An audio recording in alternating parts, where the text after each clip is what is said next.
Good morning students. आज हम अपने एक नए विषय के बारे में चर्चा करेंगे। जैसे कि हम पिछली भी क्लासेस में अपनी अलग अलग प्रबंधन के रूपों को हम पढ़ रहे थे, चाहे वो वित्त प्रबंधन हमने पढ़ा हो, चाहे हमने बात की हो एक आपके सूचना प्रबंधन की, या हम कह सकते हैं अभिलेखों का प्रबंधन हमने किस प्रकार से किया, या हम कहें कि आपके एक समय का प्रबंधन कैसा होना चाहिए। इन सभी चीज़ों के बारे में हमने बातें की और ये सभी प्रबंधन हम कह सकते हैं कि विद्यालय स्तर पे आपके किस रूप में होने चाहिए या किस प्रकार से होने चाहिए, इन चीज़ों के बारे में भी हमने विस्तृत जानकारी ली थी। तो ऐसे ही आपके एक और प्रबंधन के विषय में आज हम चर्चा करेंगे, जिसका नाम है, हम कह सकते हैं, शैक्षिक तकनीकी एवं प्रबंधन। यानी आपके विद्यालय स्तर में जो भी शिक्षा दी जा रही है बच्चों को, उसमें जो भी तकनीकी चीज़ें हो सकती हैं उनका प्रबंधन हम किस रूप में कर सकते हैं, उन चीज़ों के बारे में आज हम जानेंगे। यानी हम कह सकते हैं कि आपका जो भी विद्यालय है, चाहे वहाँ पर सूचना और अभिलेख हो, चाहे वो आपके समय का प्रबंधन हो, चाहे हम बात कर रहे थे आपका वित्तीय प्रबंधन की, या हम समय सारणी के प्रबंधन की बात कर रहे थे, तो सभी हम कह सकते हैं कि अपने अपने रूप में एक विशेष काम कर रही थी कि एक विद्यालय में जो भी अलग अलग प्रकार के प्रबंधन हम कर सकते हैं, तो चीज़ें कैसे सुव्यवस्थित या सुनियोजित ढंग से की जा सकती हैं, उन चीज़ों के बारे में हमने बात की थी। तो आज हम सबसे पहले ये जान लेते हैं कि एक प्रभावपूर्ण विद्यालय को प्रबंध करने के लिए कौन कौन से सिद्धांत होने आवश्यक हैं। यानी वो कौन कौन सी चीज़ें हो सकती हैं एक विद्यालय स्तर पर, जिससे हम कह सकते हैं कि जो हमारा एक हम प्रबंधन कर रहे हैं सभी चीज़ों का, वो अपना विशेष रूप रखती हैं। तो यहाँ पर हम सिद्धांत आज पढ़ेंगे कि कौन कौन से वे सिद्धांत हैं जिनके प्रबंध से हमारे विद्यालय के जो हर एक चीज़ों के प्रबंधन है वो कैसे बहुत ही अच्छे हो सकते हैं। तो सबसे पहला प्रबंधन या सबसे पहला हम सिद्धांत देख लेते हैं, आधारभूत प्रदर्शन। आधारभूत यानी सबसे पहले अगर हम किसी भी प्रबंधन कार्य को करने जा रहे हैं विद्यालय स्तर पर, तो हमें सबसे पहले उसकी बेसिक चीज़ें बहुत अच्छे से पता होनी चाहिए। यानी आपके विद्यालय में चाहे वो कर्मचारी हों, चाहे हम कहते हैं अध्यापक हों, चाहे वहाँ का प्रधान या सचिव आपका प्रधानाध्यापक हो, उन सभी को आपके विद्यालय में होने वाले सभी प्रकार के प्रबंधन के बारे में चीज़ें पता होनी चाहिए पहले से। क्योंकि अगर हमें चीज़ें पहले से पता होंगी तो हम क्या है, उन चीज़ों का प्रबंधन बहुत ही आसानी से किया जा सकता है। तो अगर हमें सारी आधारभूत चीज़ें पता होंगी प्रत्येक प्रबंधन के बारे में, तो हम कह सकते हैं कि हमें आधारभूत जानकारी है प्रत्येक प्रबंधन के बारे में। दूसरी बात कर लेते हैं प्रजातांत्रिक प्रबंधन, या हम कह सकते हैं प्रजातांत्रिक प्रबंध। तो कह सकते हैं प्रजातांत्रिक प्रबंध क्या है, यानी हमारा विद्यालय चाहे वो कोई समुदाय हो, चाहे वो कोई ग्राम हो, या हम कह सकते हैं कि किसी शहर के आपके छोटे कस्बे में हो, तो हमारा जो भी विद्यालय का प्रबंधन हो वो हमेशा कैसा होना चाहिए, प्रजातांत्रिक। यानी वहाँ पर आसपास रहने वाले लोग किस प्रकार के हैं, या वो एक कौन कौन सी आवश्यकता को हमारा विद्यालय उन बच्चों के लिए पूरी कर पा रहा है, तो उस प्रकार का हमें प्रबंधन अपने विद्यालय स्तर पर सुनिश्चित करना चाहिए। तो इस प्रकार का हमारा प्रबंधन प्रजातांत्रिक प्रबंधन कहलाता है। तीसरा बात करें अगर, आंकड़ों के वैज्ञानिक संग्रहण। जैसे हमने बात की थी आपके प्रीवियस क्लासेस की में कि हमने बात की थी कि सूचनाओं और अभिलेखों का हम प्रबंधन किस प्रकार से कर सकते हैं। तो अगर हम जो भी हमारे स्कूल की जो भी सूचनाएं हैं, अगर उनको हम बहुत ही अच्छे से एकत्रीकरण उनका कर रहे हैं और उनको बहुत ज़्यादा सुव्यवस्थित ढंग से रख रहे हैं, चाहे वो अलग अलग प्रकार की जो हमने पंजिकाएं पढ़ी थी या अलग अलग प्रकार के आपके रजिस्टर पढ़े थे, अगर उन सूचनाओं के अभिलेखों को हम सुव्यवस्थित ढंग से रखते हैं, तो हम क्या है, स्कूल के बारे में या विद्यालय के बारे में जो भी सूचनाएं हो सकती हैं वो हमें क्या है, भली भांतिपूर्वक अवेलेबल हो जाती हैं या मिल जाती हैं।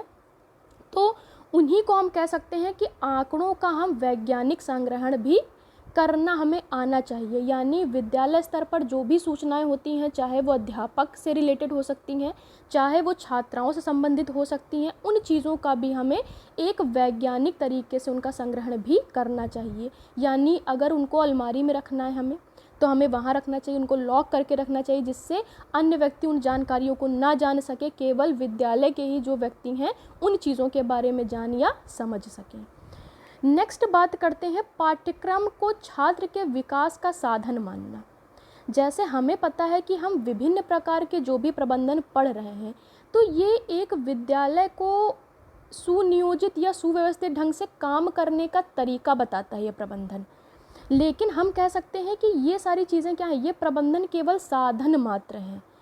लेकिन मेन ऑब्जेक्टिव क्या है हमारा, जैसे हम पढ़ते हैं साधन और साध्य, तो प्रबंधन केवल कार्य करता है आपके साधन के रूप में। लेकिन यहाँ पर साध्य हम क्या है, यानी हमारा मेन ऑब्जेक्टिव क्या है, इन प्रबंधन को करने के लिए मेन ऑब्जेक्टिव बेसिकली हमारा क्या है कि हम जो भी विद्यालय में आने वाले आपके बच्चे हैं उनका सर्वांगीण विकास करना। तो यहाँ पर साध्य क्या हो गया हमारा कि बच्चों का सर्वांगीण विकास करना साध्य हमारा, और साधन क्या है, जो हम विभिन्न प्रकार के प्रबंधन सुनिश्चित करते हैं आपके विद्यालय स्तर पर।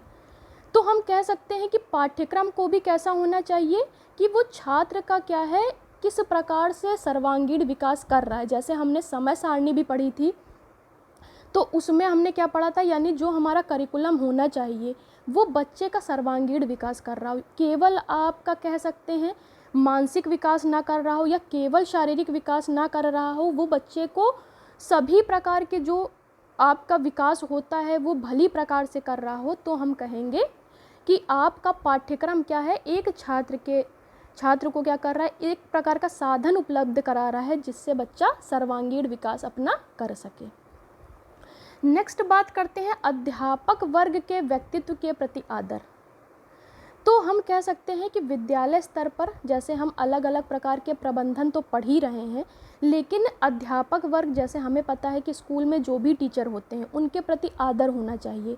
यानी हमें बच्चे को भी ये सिखाना चाहिए कि जो अध्यापक होता है वो भी आपको क्या है अलग अलग प्रकार की शिक्षा देता है, तो उसके प्रति आदर का भाव रखना चाहिए। प्लस वहाँ पर जो कर्मचारी काम करते हैं उनको भी अध्यापक के प्रति आदर रखना चाहिए। तो इन चीज़ों को भी सुनिश्चित करना चाहिए।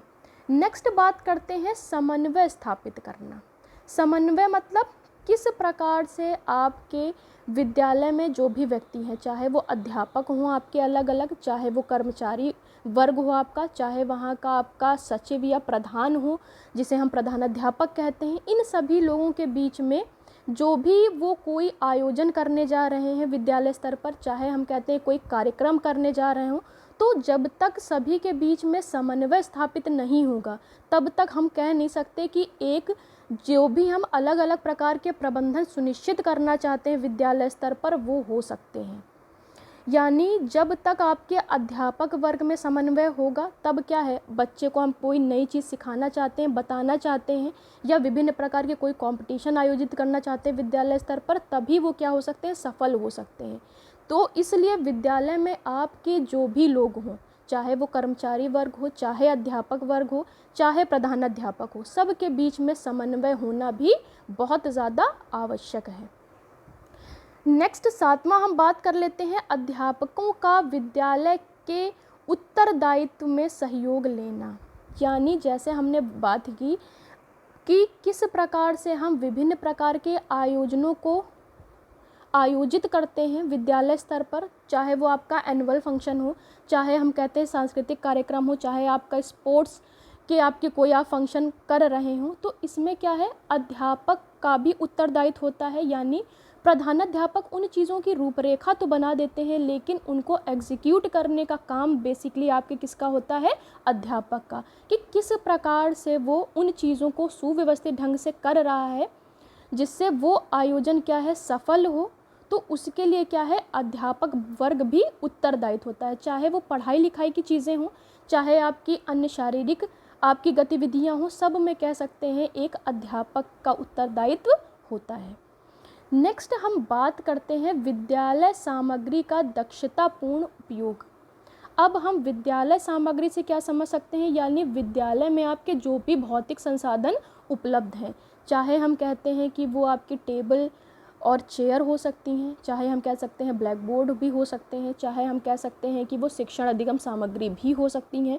तो सबका एक दक्षता पूर्ण उपयोग करना भी आवश्यक है। यानी हम कह सकते हैं कि जो भी चीज़ें हैं हमारे यहाँ, चाहे वो एक भवन है स्कूल का, चाहे अलग अलग क्लासेस हैं, उनका उपयोग भी क्या है, हमें बहुत ही अच्छे तरीके से करना आना चाहिए। यानी अगर हम अलग अलग विषय को पढ़ा रहे हैं, तो जैसे हमें पता है कि प्रत्येक टीचर को 500 रुपये प्रतिवर्ष दिए जाते हैं कि वो क्या कर सकता है, अलग अलग प्रकार की शिक्षण अधिगम सामग्री खरीद सकता है और बच्चे को क्या है, उसके द्वारा और ज़्यादा प्रभावपूर्ण शिक्षण प्रक्रिया कर सकता है।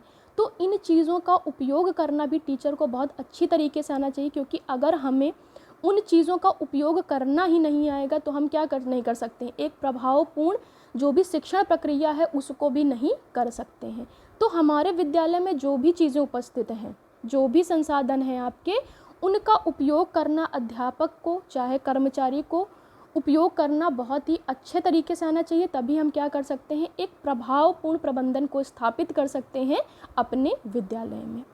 नेक्स्ट बात करेंगे वित्त का न्याययुक्त उपयोग। यानी जो भी आपके विद्यालय में जो भी अनुदान दिए जाते हैं, या हमने जैसे बात की थी आपके कि अलग अलग प्रकार के अनुदान समय समय पर क्या है, शिक्षा विभाग देता है प्रत्येक विद्यालय को, चाहे वो आपके ग्राम समिति या आपका जो भी ग्राम प्रधान होता है या आपका जो भी सचिव होता है स्कूल का प्रधानाध्यापक, दोनों के कह सकते हैं कि अकाउंट में वो पैसे आते हैं। तो किस प्रकार से उन अनुदान का उपयोग किया जाना है, यानी किस प्रकार से जहाँ पर हमें उस चीज़ की ज़रूरत हो वहीं पर हम क्या करें, उन रुपए पैसों का उपयोग लाएं।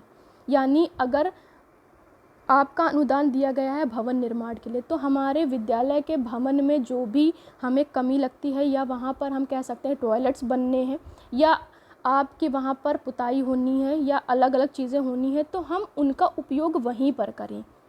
यानी उन पैसे को हम उपयोग करें आपके विद्यालय के विकास में, ये बहुत ही ज़रूरी है।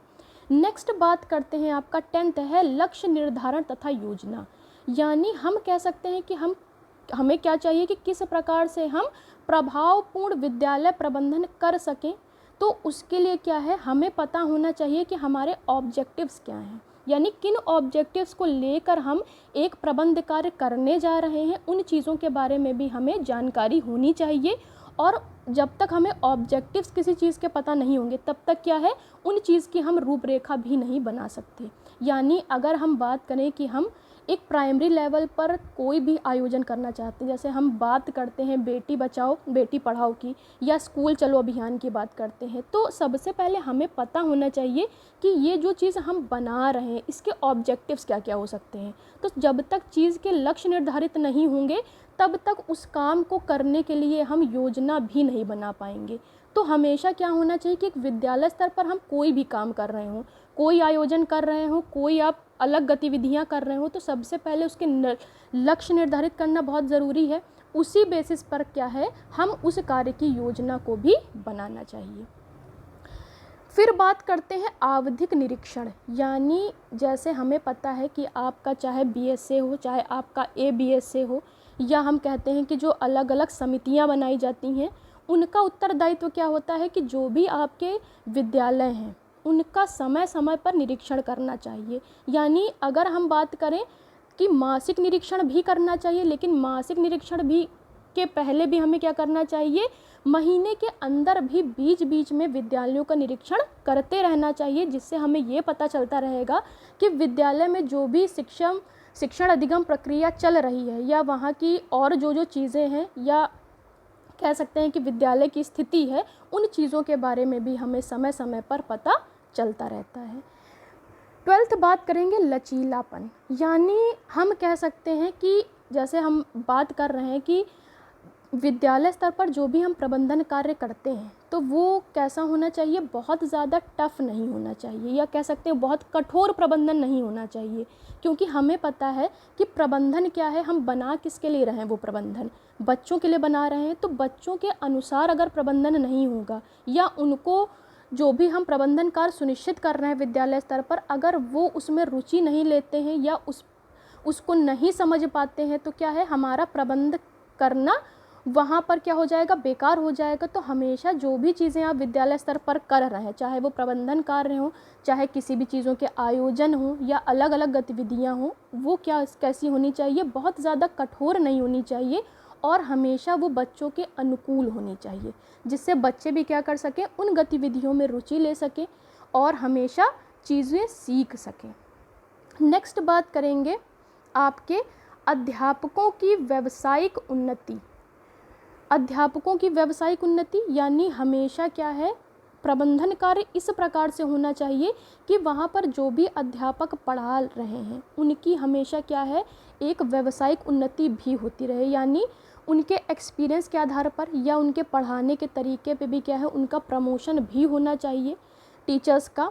तो हम कहते हैं कि अध्यापकों की व्यावसायिक उन्नति भी आवश्यक है एक प्रभावपूर्ण विद्यालय प्रबंधन के लिए।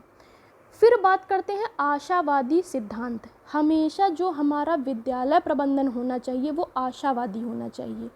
कभी भी कह सकते हैं कि वो जो सिद्धांत हम अपनाते हैं आशावादी, यानी किसी भी कार्य को करने के लिए या किसी भी योजना को बनाने के लिए हमेशा विद्यालय के जो भी लोग हैं वो हमेशा आशावादी सिद्धांत को अगर अपनाएंगे तो क्या होंगे, हम और ज़्यादा इनोवेटिव चीज़ कर पाएंगे आपके विद्यालय स्तर पर। नेक्स्ट बात कर लेते हैं छात्रों को प्रशासन में साथ लेना। यानी अब क्या है, जैसे हम बात कर रहे हैं कि विद्यालय स्तर पर कर्मचारी भी हैं, आपके अध्यापक वर्ग भी हैं, प्लस प्रधानाध्यापक भी हैं। लेकिन जैसे हमने पिछले प्रबंधन में भी बात की थी आपके कि किस प्रकार से हम कोई भी नई गतिविधि करते हैं या कोई भी हम आयोजन करते हैं, चाहे वो सांस्कृतिक आयोजन कर रहे हों, चाहे आपके शारीरिक गतिविधियाँ कर रहे हो विद्यालय स्तर पर, तो उसमें कह सकते हैं कि आपके स्कूल में पढ़ने वाले जो छात्र हैं उनका भी सहयोग लेना आवश्यक है, जिससे छात्र भी क्या है, उनमें नई नई एबिलिटीज़ डेवलप होती हैं, चाहे वो लीडरशिप क्वालिटी हो, चाहे हम क्रिएटिविटी की बात करें तो उनमें भी इन चीज़ों की एबिलिटी और ज़्यादा डेवलप होती है। प्लस कह सकते हैं कि किस प्रकार से बच्चा और नई नई चीज़ें चाहता है या और वो कौन कौन सी चीज़ें चाहता है कि विद्यालय स्तर पर शायद वो भी चीज़ें होनी चाहिए। तो हमें उनके भी सुझाव समय समय पर लेते रहने चाहिए, जिससे हम क्या कर सकते हैं कि बच्चों के अनुरूप ही अपने विद्यालय में वे सभी प्रबंधन कार्य सुनिश्चित भी कर सकते हैं। तो बच्चों आज हमने पढ़ा कि किस प्रकार से आपके जो भी शैक्षिक प्रबंधन तकनीकी जो हम बात कर रहे थे उसके और कौन कौन से आपके प्रभावपूर्ण सिद्धांत हो सकते हैं जिन्हें अपनाकर हम क्या कर सकते हैं, अपने विद्यालय में एक प्रभावपूर्ण प्रबंधन को सुनिश्चित किया जा सकता है। Thank you class.